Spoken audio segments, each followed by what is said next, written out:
হালিশহর পৌরসভার ৯ নম্বর ওয়ার্ডে বদ্দিপাড়া গঙ্গার ঘাটের ধারে একটি শিব মন্দিরে ভাঙচুরের ঘটনায় চাঞ্চল্য এলাকায়। মন্দিরের ভেতরে শিবলিঙ্গ এবং শিব ঠাকুরের ছবি ভাঙচুর করা হয়েছে। কে বা কারা ভাঙচুর করেছে তা এখনো জানা যায়নি। এই ঘটনায় এলাকায় উত্তেজনা ছড়িয়ে পড়েছে। এরপর বিজেপির তরফ থেকে রাস্তা অবরোধ করা হলে ঘটনাস্থলে পৌঁছায় হালিশহর থানার পুলিশ এবং হালিশহর পৌরসভার চেয়ারম্যান। তিনি মন্দির নির্মাণ এবং দোষীদের গ্রেফতারের দাবির আশ্বাস দিলে পরিস্থিতি স্বাভাবিক হয়।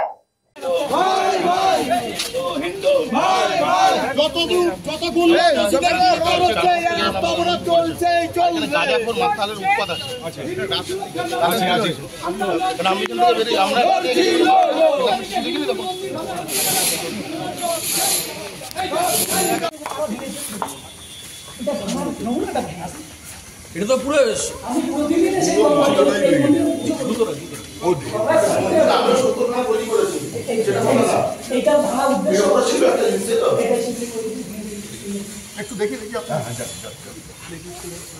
এবং পুরো পরিকল্পনা হবে এটা মন্দির করতে অবশ্যই মন্দির তো হবে। আমি ৭০টার উপর মন্দির তৈরি করেছি, এটাও আমি করবো, কিন্তু এটা রাজনীতি তো ভাঙা হলো করেছে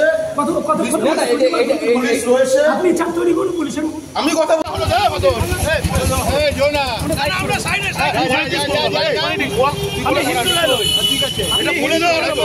হিন্দুকে আমরা হিন্দু না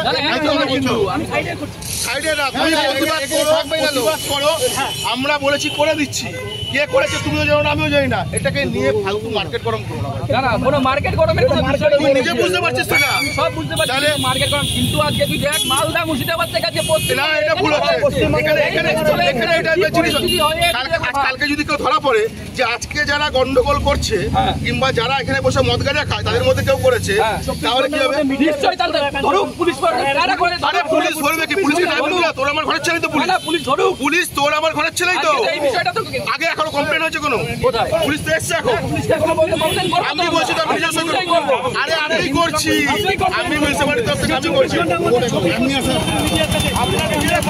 দাঁড়ানো দরকার মানুষের কাছে, মানুষের কাছে যেমন দাঁড়ানো দরকার, নিজেদের সজাগ হওয়া দরকার, নিজেদের সবার আগে সজাগ হওয়া দরকার।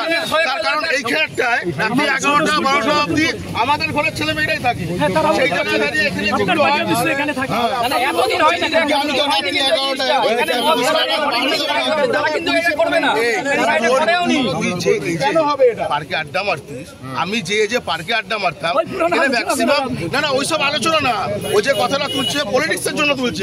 পলিটিক্সটা আর লোকাল আমরা হিন্দু না, তুমি যদি করতে চাও করো, হিন্দু করো, তাহলে হিন্দু করো। আমি তো অবশ্যই বলছি যে তুমি হিন্দু। ফালতু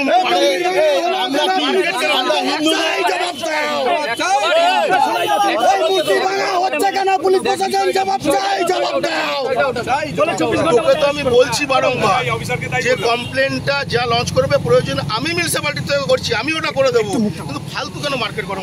গরম করছি না, তুমি বলে দাও 24 ঘন্টার মধ্যে আমরা যে আমি তুমি বলে দিলে আমরা শেষ 100% আমি বলে দিচ্ছি কেন 5 ঘন্টার মধ্যে হলে পুলিশ চাইলে পুলিশ করলে আমাদের জন্য ভালো, শহরের জন্য ভালো।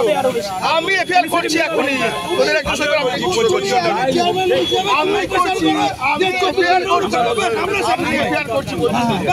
এখন এটা দীর্ঘদিন ধরে মন্দিরটা রয়েছে, রক্ষণাবেক্ষণ কখনো কখনো হয়তো মিউনিসিপ্যালিটির লোক করে, লোকাল লোকই করে।